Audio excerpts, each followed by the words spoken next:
ಈಗ ಸೋಷಿಯಲ್ ಮೀಡಿಯಾದಲ್ಲಿ ಆಗಿರ್ಬೋದು, ಬೇರೆ ಬೇರೆ ಕಡೆ ಈಗ ಮಾತಾಡುವಾಗ ಹೇಳ್ತಾ ಇದ್ದಾರೆ, ಹರೀಶ್ ಪೂಜಾರಿ ಮುಸ್ಲಿಮನಾಗಿ ಬದಲಾಗಿದ್ದಾನೆ, ಹಿಂದೂ ಧರ್ಮದಲ್ಲಿ ಇಲ್ಲ, ಹೆಸರು ಮಾತ್ರ ಇದೆ. ಆತ ಆ ಧರ್ಮ ಬಿಟ್ಟು ಮುಸ್ಲಿಂ ಧರ್ಮ ಬಂದಿದ್ದಾನೆ, ಅದರ ಬಗ್ಗೆ ರಿಸರ್ಚ್ ಮಾಡ್ತಾ ಇದ್ದಾನೆ, ಅದನ್ನೇ ಹೇಳ್ತಾ ಇದ್ದಾನೆ ಅಂತ ಹೇಳಿ. ಹೌದಾ? ಇಸ್ಲಾಂಗೆ ಕನ್ವರ್ಟ್ ಆಗ್ಬೇಕಂತಲ್ಲ, ನೋಟ್ ಆಗಿದೆ ಅಂತ. ಅದು ಲಾ ಇಕ್ರಫಿದ್ದೀನ್ 2.256 ಹೇಳ್ತಾನೆ. ಧರ್ಮವನ್ನು ಯಾವತ್ತು ಕಲಿಬಾರ್ದಂತ ಇಲ್ಲ, ಯಾವ ಧರ್ಮವನ್ನು.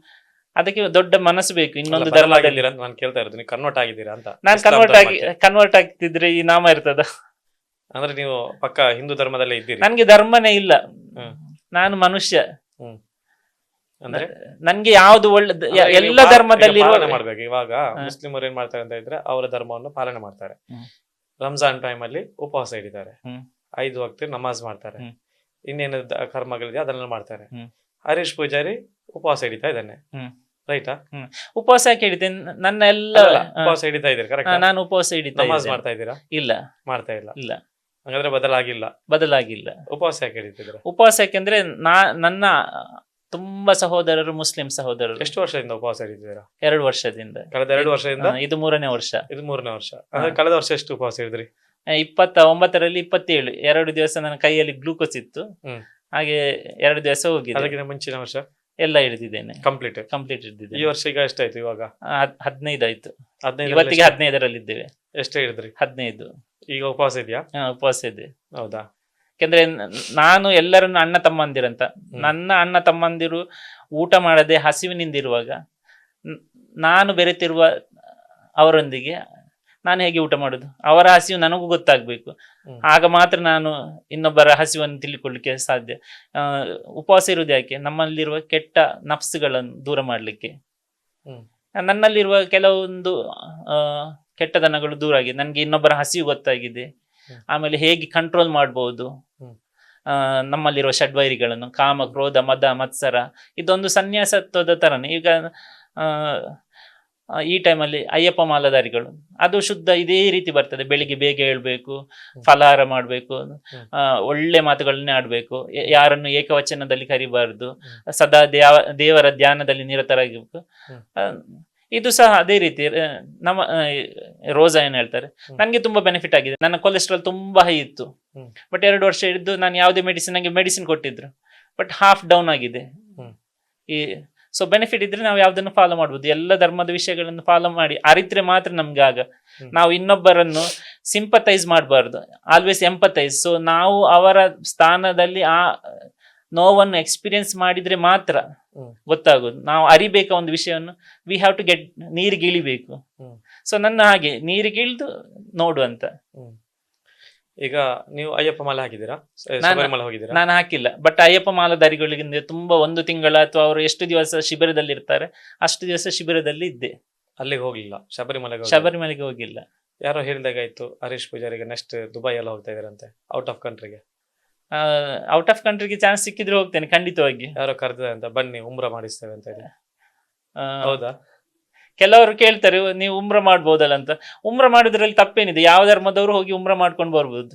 ಈಗ ಯಾವ ಧರ್ಮದವರು ಶಬರಿಮಲೆಗೆ ಹೋಗ್ಬೋದು ಮಾಲೆ ಹಾಕೊಂಡು, ಅಥವಾ ದೇವಸ್ಥಾನಕ್ಕೆ ಹೋಗ್ಬೋದು.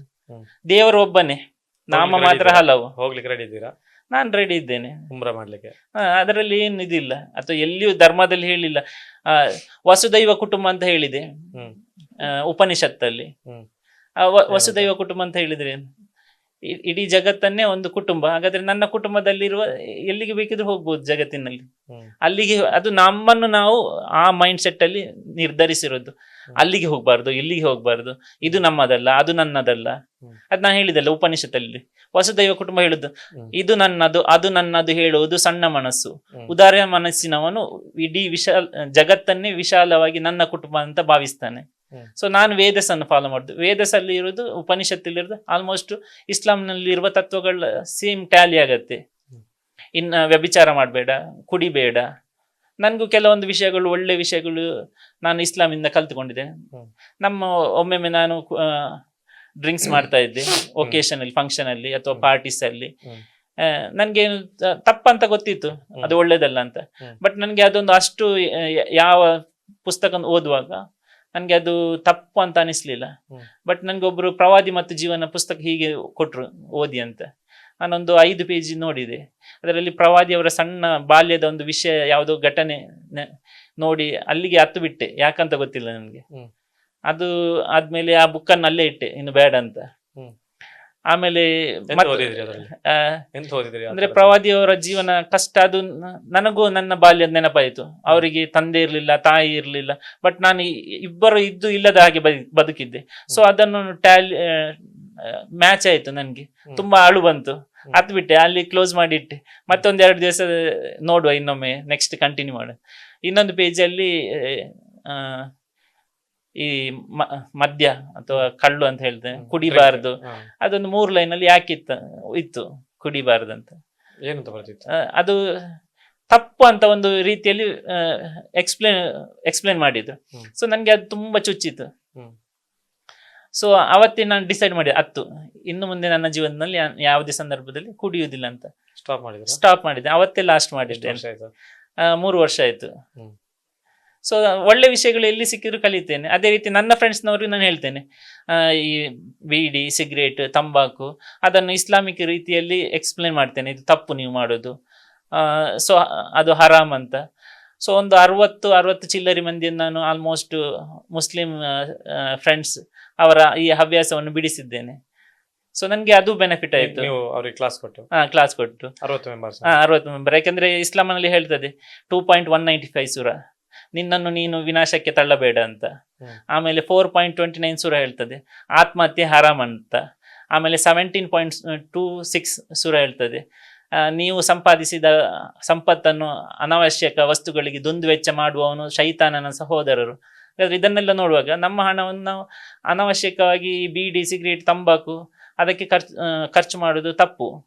ಆಮೇಲೆ ನಮ್ಮ ಜೀವಕ್ಕೆ ನಾವು ವಿಷ ಕೊಟ್ಟಾಗೆ, ಈಗ ನಾವು ತಿನ್ನುವ ಬಾಸ್ಮತಿ ರೈಸಲ್ಲಿ ಬರೆಯಲ್ಲ ಇದು ನಿಮ್ಮನ್ನು ಕೊಲ್ಲುತ್ತದೆ, ಖಾಲಿ ತಂಬಾಕು, ಸಿಗರೇಟ್, ಬೀಡಿ ಅದರ ಪ್ಯಾಕೆಟ್ ಮೇಲೆ ಬರ್ದಿರ್ತದೆ ಇದು ನಿಮ್ಮನ್ನು ಕೊಲ್ಲುತ್ತದೆ. ಹಾಗಾದ್ರೆ ಅದು ವಿಷ ಅಲ್ವಾ? ನಮ್ಮ ಜೀವಕ್ಕೆ ವಿಷ ಕೊಡುವುದು ಹರಾಮ್. ನೀವು ಇಸ್ಲಾಂನಲ್ಲಿ ರೂಲ್ಸ್ ಹೇಳುದು ಎಲ್ಲಿ ಸಹ ನಾವು ಅಪ್ಲೈ ಮಾಡಿಸ್ಕೊಂಡು ಜೀವನವನ್ನು ಒಳ್ಳೆದಾಗಿಸ್ಕೊಂಡು ಹೋಗ್ಬೋದು. ಅದೇ ರೀತಿ ವೇದವನ್ನು ನಾವು ಅಪ್ಲೈ ಮಾಡ್ಕೊಂಡು ಬದುಕ್ಬೋದು. ಸೇಮ್ ಇದೆ ಉಪನಿಷತ್ತು. ಈ 2 ಟ್ಯಾಲಿ ಆಗ್ತದೆ.